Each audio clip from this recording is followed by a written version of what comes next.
Ons is by mekaar in die naam van die almagtige Heer wat hemel en aarde gemaak het. Die woord sê oor ons oortredings is hy deurboor, oor ons sonde is hy verbrysel. Die straf wat vir ons vrede moes bring was op hom. Deur sy wonde het daar vir ons genesing gekom. Genade, vrede en liefde vir julle van God ons Vader, van Jesus Christus ons Heer en van die Heilige Gees. Amen. Die gemeente sing gesang 388 in die liedboek, strofe 1, 2 en 3, soos ou gesang 132, ook strofe 1, 2 en 3. Die woord het deur die eeue die boodskap reeds gebring van Jesus se geboorte en sy vernedering. Wie sou hom so verwag het, so sonder koningskroon, as mense seun gebore, het hy by ons kom woon. Gesang 388 in die boek, ou gesang 132, strofe 1, 2 en 3.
Gesang 215 in die boek, strofe 1, 2 en 3, soos ou gesang 182, ook strofe 1, 2 en 3.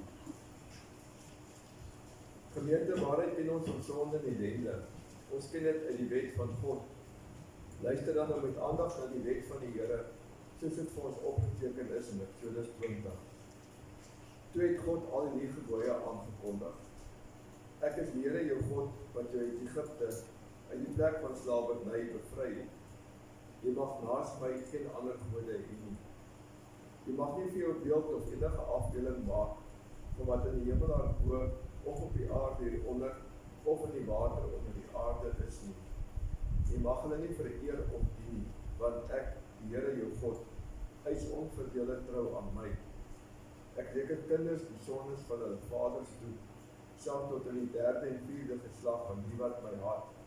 Maar ek betoon my liefde tot aan die 1000ste geslag van die wat my liefhet en my gebooie gehoorsaam. Jy mag die naam van die Here jou God nie misbruik nie, want die Here sal nie een wat sy naam misbruik, nie ongestraf laat bly nie. Sorg dat jy Sabbatdag heilig hou. 6 dae moet jy werk en alles doen wat jy moet, maar die 7de dag is die Sabbat van die Here jou God. Dan mag jy geen werk doen nie.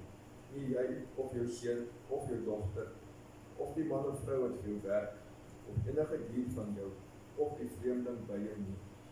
Die Here het in 6 dae die hemel en alles daarin gemaak, die aarde en alles daarop, die see en alles daarin. Op die 7de dag het hy gerus, en daarom het die Here dit as gereelde rusdag ingestel en dit geheilig. Eer jou vader en jou moeder, dan sy land bly woon in die land wat die Here jou God vir jou gee. Jy mag nie moord pleeg nie, jy mag nie egbreek pleeg nie, jy mag nie steel nie, jy mag nie vals getuienis teen 'n ander gee nie, jy mag nie iemand anders se huis begeer nie, jy mag nie sy vrou begeer nie, ook nie 'n slaaf of slavin, 'n bees of 'n donkie, of enigiets anders wat aan hom behoort nie. Aangesien ons nou weer opnuut om sonde en ellende in die wet erken het, dat ons skuld bely, die sin van Gesang 229 in die boek, strofe 1, dis Ou Gesang 54 ook strofe 1.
Laat ons dan nou belydenis van ons algemene Christelike geloof doen en laat elkeen van ons in sy hart soos volg spreek.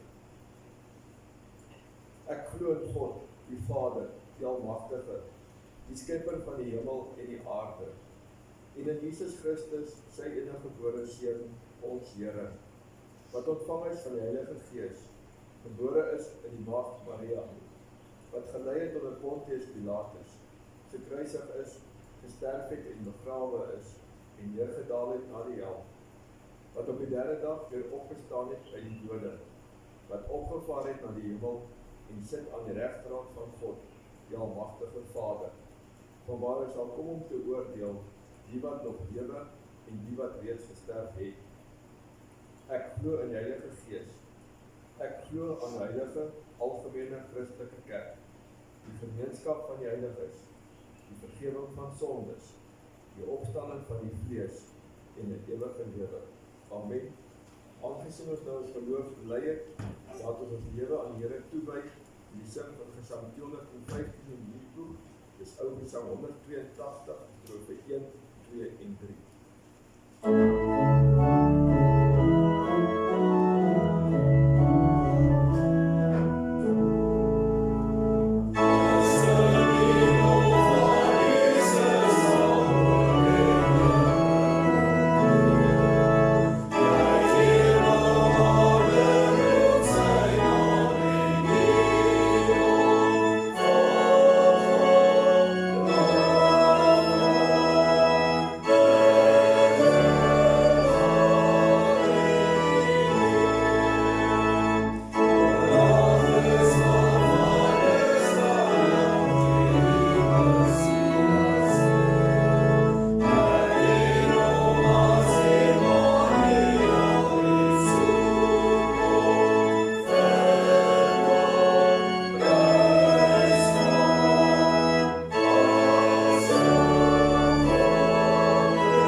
van vers 17 af.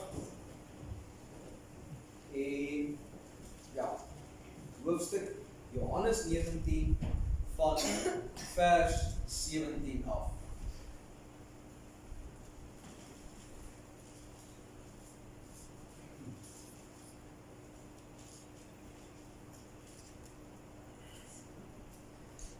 En hy het sy kruis gedra en uitgegaan na die sogenaamde hoofskedelplek in Hebreëus Golgotha, waar hulle hom gekruisig het en saam met hom 2 ander, een aan elke kant, en Jesus in die middel. En Pilatus het ook 'n opskrif geskrywe en dit op die kruis gesit, en daar was geskrywe Jesus Nasarener, koning van die Jode. Hierdie opskrif dan het baie van die Jode gelees, omdat die plek waar Jesus gekruisig is naby die stad was, en dit was geskrywe in Hebreëus en Grieks en Latyn. En die owerpriesters van die Jode het vir Pilatus gesê, moenie skrywe die koning van die Jode nie, maar dat hy gesê het, ek is koning van die Jode. Pilatus het geantwoord, wat ek geskrywe het, het ek geskrywe. Toe die soldate Jesus gekruisig het, neem hulle sy klere en maak 4 dele, vir elke soldaat 'n deel, en die onderkleed. Maar die onderkleed was sonder naad van bo af in een stuk geweef. Hulle het vir mekaar gesê, laat ons dit nie skeur nie, maar laat ons die lot daaroor werk, wie sin dit sal wees, sodat die skrif vervul sal word wat sê, hulle het my klere onder mekaar verdeel, en oor my gewaad het hulle die lot gewerk. Dit het die soldate dan gedoen. En by die kruis van Jesus het gestaan sy moeder en sy moeder se suster, Maria die vrou van Klopas en Maria Magdalene. Toe Jesus sy moeder sien en die disipel wat hy lief gehad het, by haar staan, sê hy vir sy moeder, vrou, daar is u seun. Daarop sê hy vir die disipel, daar is jou moeder, en van daardie uur af het die disipel haar in sy huis geneem.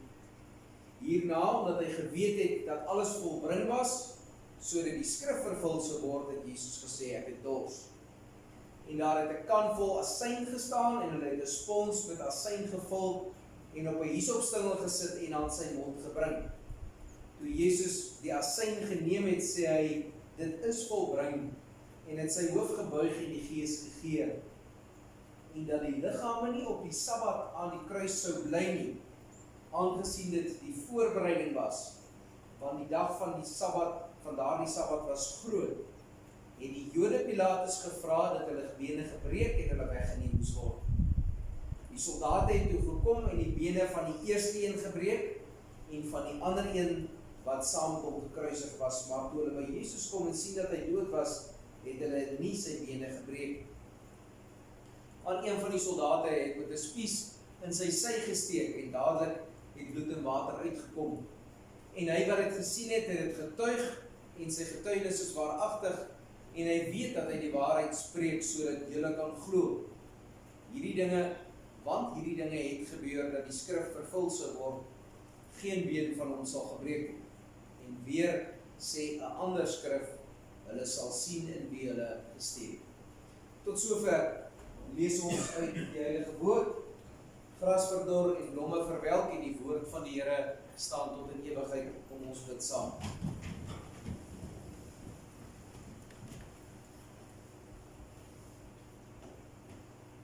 Ons troue en almagtige Hemelse Vader, ons beleef baie groot genade, want U is teenwoordig, U werk in ons lewens en in die skepping, U hou alles in stand, en U het alles baie netjies gemaak.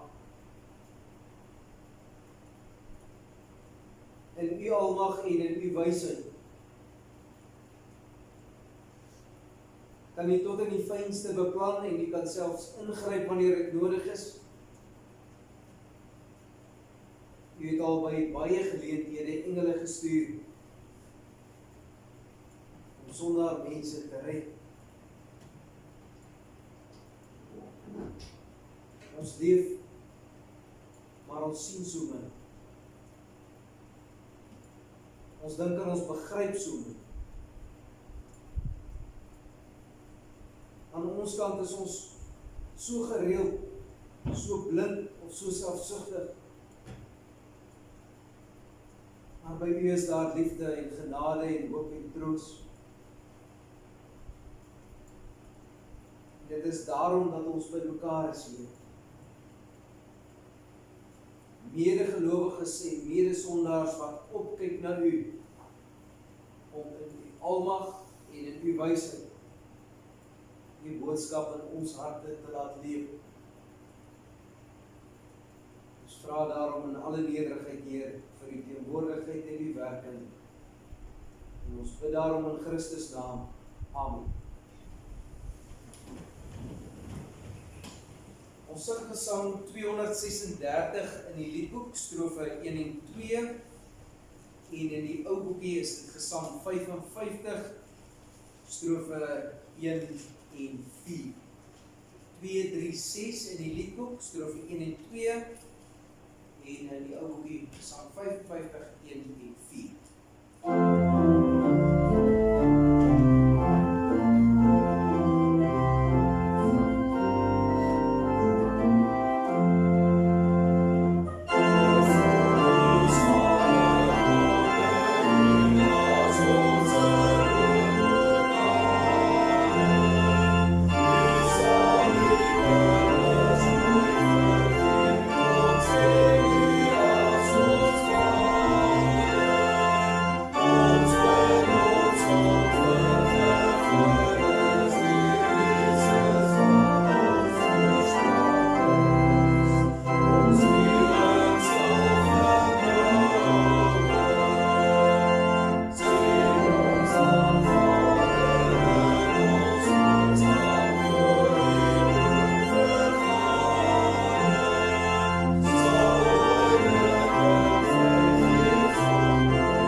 Simboliek van die lyding van Jesus. Want alles, en ten minste al die belangrike en bekendste gedeeltes, was 'n simbool gewees. Ons weet, as ons die reënboog sien, dan is dit 'n simbool van God se belofte aan Noag. Hy sal nooit weer die water stuur om die aarde te vernietig nie. En as ons 'n kruis sien wat iemand om die nek dra, dan weet ons hierdie mens verstaan iets van Christus. Daarmee sê hy dat hy aan Christus behoort. Nou, basies alles aan Jesus se lewe is of 'n simbool wat ons verder wys of iets, 'n simbool van iets wat waar geword het. As ons Jesus se lewe in 'n notendop moet saamvat, dan sê ons, Jesus van Nazareth is gebore in Bethlehem. Toe hy groter word, is hy gedoop deur Johannes die Doper, en daarna het hy begin wonderwerke doen, en hy het begin leer. Op 'n stadium het hy in Jerusalem ingery met 'n donkie, en hy het daarna die Pasga verander in die nagmaal. Toe het hy Getsemane toe gegaan, waar hy gaan bid het, en waar hy gevang is. Toe is hy na Caiaphas toe. Caiaphas het hom na Pilatus en die Herodes toe gevat, wat hom onskuldig bevind het, en die Joodse raad het hom laat kruis, en daarna het hy opgestaan. Dit is 'n kort sinnie, al die belangrikste hoogtepunte daar. Maar elke enkele een van hulle het enorme betekenis. Jesus Christus, in die Hebreëus Yeshua HaMashiach. Dit beteken die aangewyste verlosser, die gesalfde redder. gaan dit beteken? Dis nie per toeval. In ons tyd kies 'n ma aan kind se naam en sy hou daarvan. Dis vir haar 'n mooi naam. Dit het een of ander betekenis. Jesus se naam sê alreeds presies hoekom hy aarde toe gekom het. Die gesalfde verlosser, hy is die een wat bepaal was om te kom red. En hy is gebore in Bethlehem. Bethlehem in die Hebreëus sê die huis van brood. En Jesus is die brood wat die lewe gee. Hy is gebore daarvoor. Dit staan in Micha 5. Dit is nie sommer maar net ergens nie, dit staan in die Ou Testament. Sy ma was Maria. Die engel het na toe gekom en gesê, jy sal 'n seun in die wêreld bring en jy moet hom Jesus noem. Blaai ons terug na Jesaja 7 toe. Dan staan daar, die maagd sal swanger word en 'n kind in die wêreld bring en sy sal hom Immanuel noem, God met ons. Dis nie toeval. Dan word Jesus groot en op die stadium wanneer hy nou moet begin met sy werk, dan gaan hy na Johannes die Doper toe en hy sê, Johannes sien hom, dan sien hy en dan sê Johannes, hier is die lam van God, wat vir die sonde van die wêreld gekom het.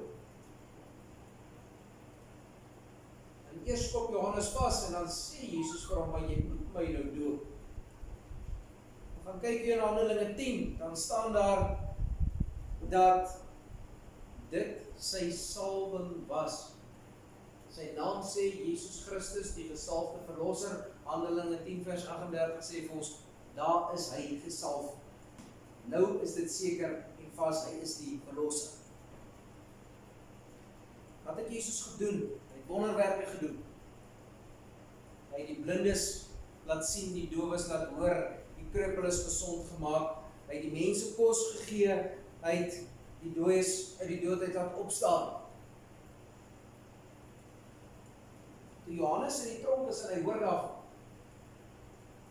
toe stuur hy sy mense na Jesus toe en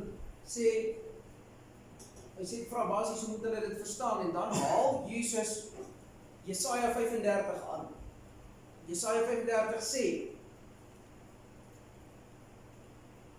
hy sal blindes laat sien, hy sal dowes laat hoor, lamme sal soos takbokke spring. Jy hoor tot op daardie stadium was daar niks snaaks of vreemd aan Jesus se lewe. Dit is alles presies gebeur soos wat die Ou Testament dit voorspel het. En nou begin die dinge regtig interessant.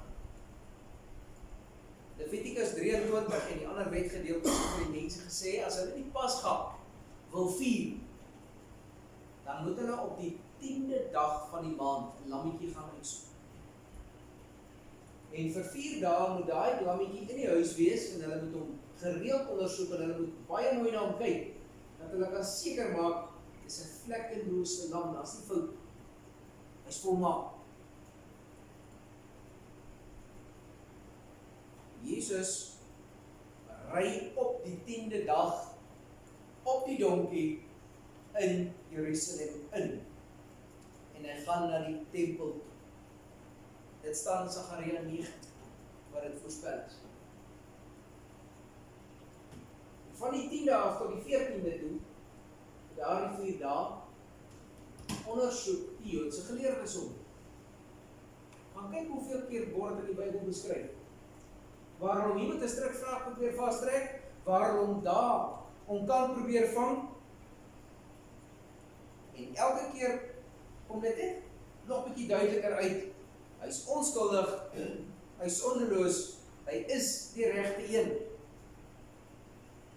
Dan sê hy vir hulle, ek sal die tempel in 3 dae herbou.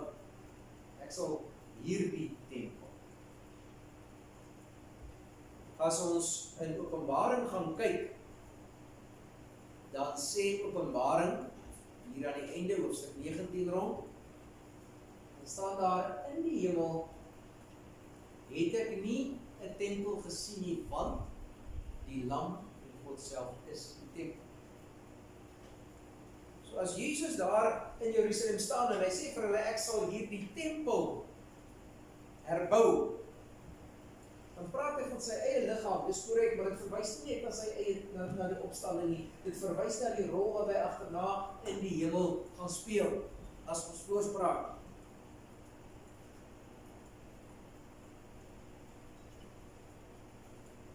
Ons moet dan nog 'n ding maar altyd in gedagte hou. Hulle het in daardie tyd die dae en die aande of die dae en die nagte omgeruil. Die dag het met die nag begin. Ons sê sonop begin die dag. Hulle het daai net gesê met son onder begin die dag. En Jesus is die Dinsdag aand gevang. Onthou dit. Toe die son sak is hy gevang. Maar terwyl hulle dit gedoen het, en dis nou waar dit nou nog belangriker raak. Hy het gegaan en op die 14de dag, presies soos die Ou Testament sê, het hulle die Pasga gevier. Wat sê die Ou Testament se reëls oor die Pasga? Hulle sê 'n jarend lam moet gebraai word en hy moet heel geëet word. Vir ons mense beteken dit, jy vat die lam, jy slag hom, jy braai hom en eet hom. Vir die ouens wat met die Ou Testament se kennis, met die Hebreëse kennis daarna kyk, sê hulle, maar dis nie verdowe neute wat dit so spesifiek so gesê word nie. Die feit dat hy gebraai word en nie gekook word nie, is al reeds vir die Hebreëse kop 'n aanduiding van dit wat kom. Daar is vuur ter sprake. Dis 'n voorspelling van Christus se heilvaart. Die feit dat hy heel geëet word en volledig opgeëet moet word, sê baie duidelik. Ons kan nie Christus so bietjie vat. Vat hom in sy geheel of jy los hom in sy geheel.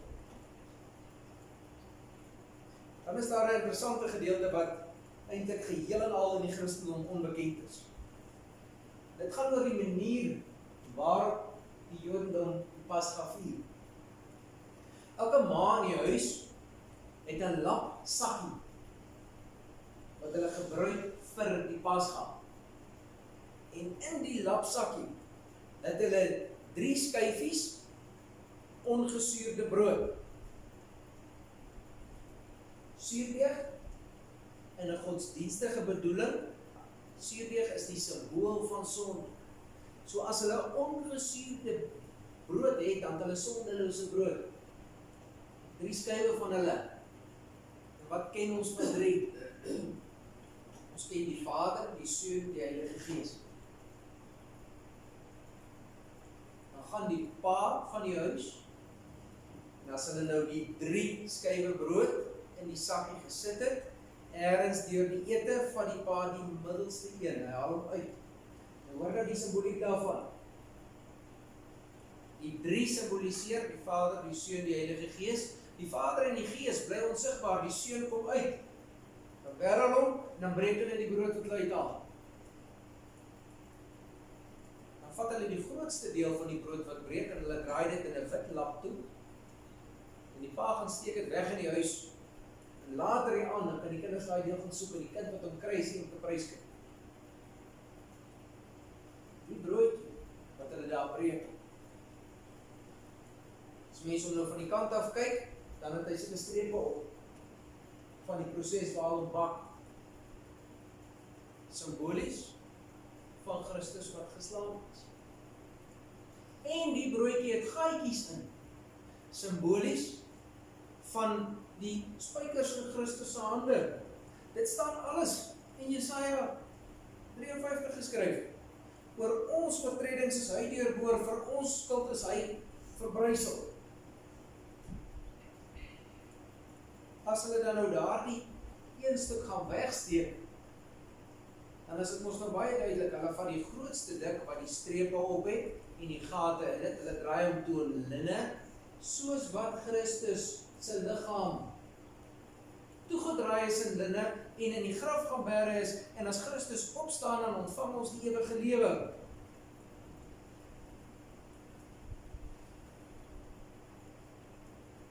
as Jesus daar klaar is met die Pasga, dan gaan hy Getsemane. Getsemane is die plek waar hulle olywe gepers het. En die naam beteken die olyfpers. Hoe werk dit as mense olyfpers? Jy vat hom en jy druk hom totdat die olie uitkom. Die Bybel sê vir ons baie duidelik, Jesus was so beangs dat sy sweet soos bloed geword het. Hoor jy die simboliek van elke enkele ding wat daar plaasvind? En dan kom Judas met die tempelwag daar aan, en dit gaan terug na Psalm 41 toe, waar Psalm 41 voorspel, maar my vriend wat saam met my geëet het, sal my verraai, dan word dit waar. Van daar af vat hulle hom na Kajafas se huis toe. En dit is nou die interne hofsaak wat daar plaasvind. Die Joodse reëls van daai tyd was baie presies. Jy mag net in daglig 'n hofsaak hê. Jy moet getuies van weerskante hê. Hierdie persoon moet teenwoordig is, daai mag nie teenwoordig wees nie. En van al daai reëls het daar amper niks gekom nie. Amper al die reëls is geheel en al oortree met daardie spesifieke hofsaak. Dis nou 'n gekoppel van die voorste water gewees. Dan gaan die hoëpriester na Jesus toe, in Levitikus 5 vers 1 sê, kom daarop neer, as jy weet, en jy bly stil, is jy self skuld. Jy mag nie stil word. En dit is nou 'n baie handige stok wat die hoëpriester gekry het. En dan gaan hy na Jesus toe, en hy vra vir hom, is jy die seun van God? Jesus mag nie lieg nie, en as hy dit toegee, dan kruisig hom. Hoe ironies is dit, dat hulle in 'n valse hofsaak, as iemand die waarheid praat, besluit om hom dood te maak daarvoor. As Jesus dit gesê het, dan vat die hoëpriester sy kleed en hy skeur hom. Maar hy het waarskynlik nie besef wat hy gedoen het daarmee. Want Levitikus 21 vers 10 sê, die hoëpriester se kleed mag nie geskeur word. Hulle was so ernstig daaroor dat hulle hom ekstra sterk gemaak het sodat hy hom nie kon skeur. So wat doen die hoëpriester? Die oomblik as hy sy klere skeur, dan bedank hy as hoëpriester, hy onthef homself uit die ambt uit. Dit is wat dit daar beteken in daardie toestand. Dan vat hulle hom die volgende oggend vroeg na Pilatus toe en die Herodes toe. Hulle verklaar hom onskuldig. En Jesus bly in alles vir die algemeen redelik stil. Dan kyk ons weer by Jesaja 53. Soos 'n lam wat stil is as hy geskeer het. Staan daar geskryf.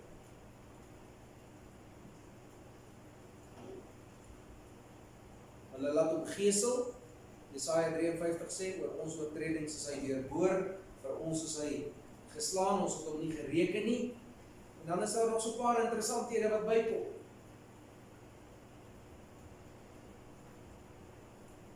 Hulle sit vir hom 'n doringkroon op. Vir ons oor die algemeen is dit maar net 'n doringkroon, is maar 'n manier om hom seer te maak. As jy mense in die Ou Testament gaan kyk, dan sien ons by Genesis 3, na die sondeval sê die Here, die aarde sal dorings en dussels voortbring om julle ontwil. Vat hulle die dorings wat 'n teken is van die sondeval. Hulle sit dit op Jesus se kop sodat hy die teken van die sonde dra waar almal dit kan sien. Dan kruisig hulle hom. Die kruisiging het so gewerk dat hulle om die dwarsbalk laat draai en dan laat hulle hom lê, dan spyker hulle hom nou daar vas en dan maak hulle die dwarsbalk aan die regop paal vas en dan tel hulle die hele kruis op, dan hang hy so daar. Nou, dit is ook nie sommer maar net nie. Want die ouens wat uit die Ou Testament agtergrond kom, sien iets anders raak. Ons sien iemand wat aan 'n kruis hang. Die bloed het uit sy kop uitgeloop, en die bloed het uit sy voete uitgeloop, en die bloed het uit sy 2 hande uitgeloop. Bo onder links regs, daar is die deurpoussin. Wat het hulle in Israel gemaak met die pasgalam? Hulle het die bloed aan die deurpoussyne gesmeer. En dan het Jesus gesê, ek is die deur vir die skaap. Daar hang hy, daar kan hom sien, daar is die deur aan die kruis. Niemand, hulle mag net deur my inkom, anders as hy nie deur my inkom nie, is hy 'n wolf en 'n rower. Dan vat die soldate sy kleed, Psalm 22, verdeel dit, en nou is die mooi gedeelte. Maar sy onderrok, die skeur hulle nie. Hoekom? Want die priester se klere mag nie geskeur word. Hy word daar, vanaf die Caiaphas sy klere skeur en homself uit die amp uithaal, en Jesus se rok heel bly, dan word hy die nuwe hoëpriester volgens die orde van Melchisedek. Dis hoekom dit in Hebreërs so opgeskryf staan. Pilatus laat skryf, Jesus van Nasaret, koning van die Jode. As jy na die kuns gaan kyk, daar hulle dit afbeeld, dan is daar altyd 'n bordjie bo Jesus se kop geskryf, en dan staan daar INRI. Dis Latyn, Jesus Nazarenus Rex Judeorum, Jesus van Nasaret, koning van die Jode. En hulle het dit nou, Johannes het dit gesê, hulle het dit in Grieks, Latyn en Hebreëus geskryf. As jy dit in die Hebreëus skryf, op die woorde soos wat hulle dit daai tyd gebruik het, dan staan daar J-H-W-H. Yahweh. Dit is die Jode se naam vir God. So dan kom die Fariseërs daar verby, dan kyk hulle na hom, en dan staan daar hier hom God. Hy is gekruisig. Dis hoekom hulle vir Pilatus sê, haal af die bord, verander die bord. Want nou is die aanklag teen hulle het God gekruisig. Gaan ons terug na Levitikus 23 toe, na die verskillende oeste. Dit het nou begin by die 14de dag, en dan op die 15de dag.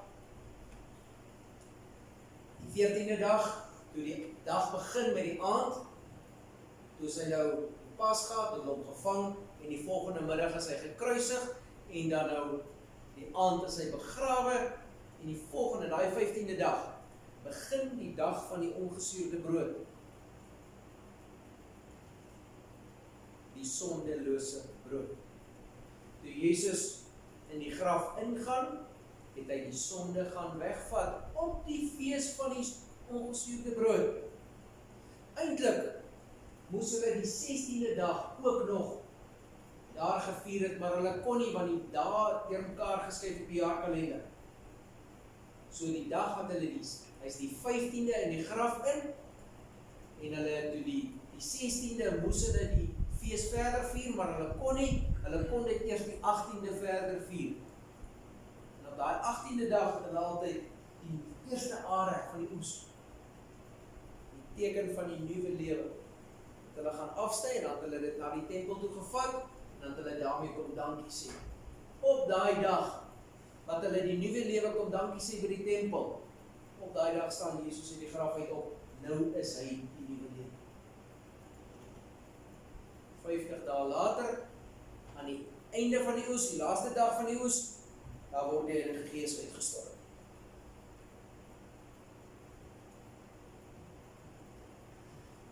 Broers en susters, is daar iemand wat dit nie verstaan? Is daar een van ons wat kan sê, oeps, ek het 'n mistykie gemaak? Is daar een van ons wat al hierdie dinge so kan luister en dit raak sien? En dan nog twyfel oor of Jesus die Christus is? As daar een dingetjie en een mens se lewe met iets anders ooreenstem, dan kan ons sê ja. Daar's dalk 'n tweede ding wat miskien ooreenstem, kan ons sê ja, dis dalk nog toeval of dit is nou maar net so. Maar nie die hoeveelheid van hierdie goed wat presies met al die belangrikste dinge in die Joodse godsdienst ooreenstem. So nadat Jesus se disippels hierdie dinge beleef het, en nadat hy hulle sy hemelvaart beleef het, en hy het gesê, gaan en verkondig dit aan die mense, het hulle begin verstaan wat eintlik daar plaasgevind het. En hoe groot al die bewyse was, wat daar voor hulle oë afgespeel het, hulle het dit op daai stadium nie behoorlik herken nie. En dit is die rede waarom hulle sonder skroom uitgegaan het, en die werk gaan doen het. As dit nie daarvoor was nie, was ek nie vandag hier. Ons sê die woord, gelukkig is julle wat nie gesien het nie en nogtans glo. Ons is die gelukkiges. Ons is die ouens van wie ons Hemelse Vader uitgehoorsaam. Is dit te veel gevra? Amen. Kom ons bid saam.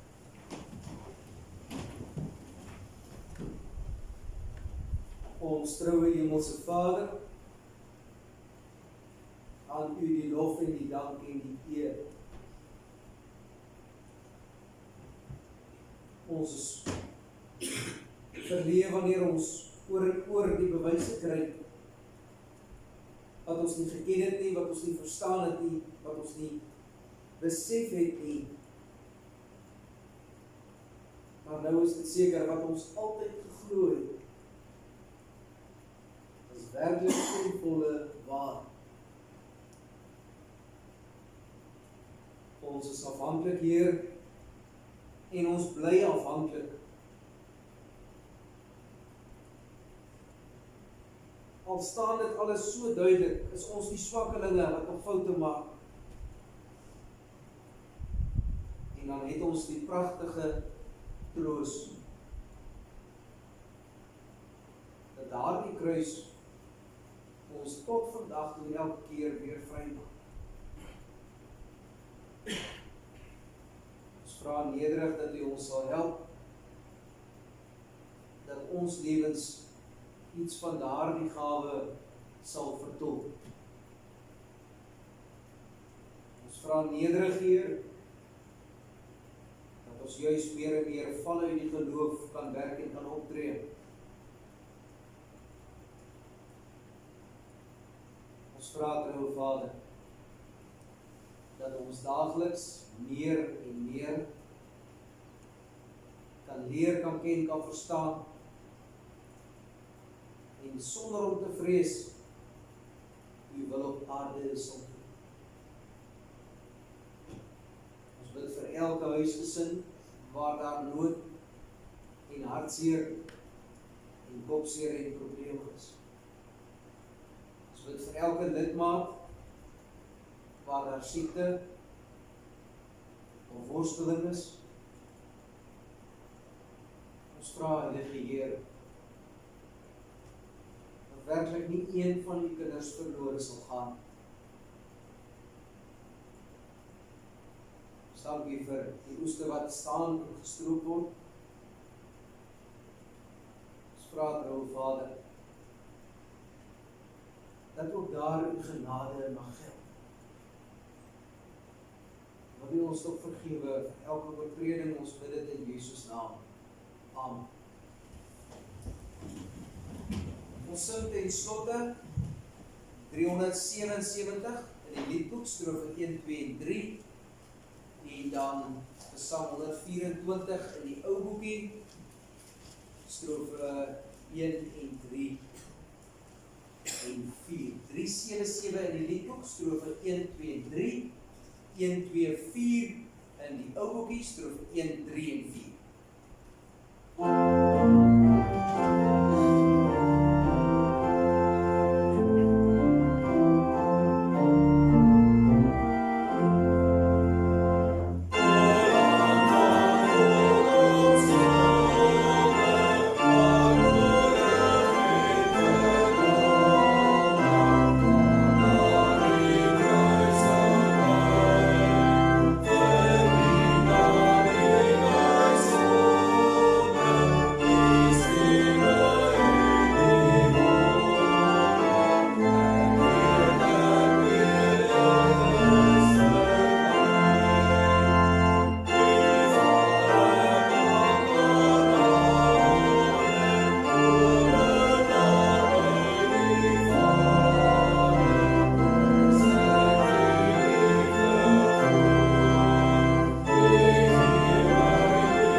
ontvang die seën van die Here en gaan in vrede. Die Here sal julle seën en beskerm, die Here sal tot julle redding verskyn en julle genadig wees. Die Here sal julle gebede verhoor en aan julle sy vrede gee. Amen.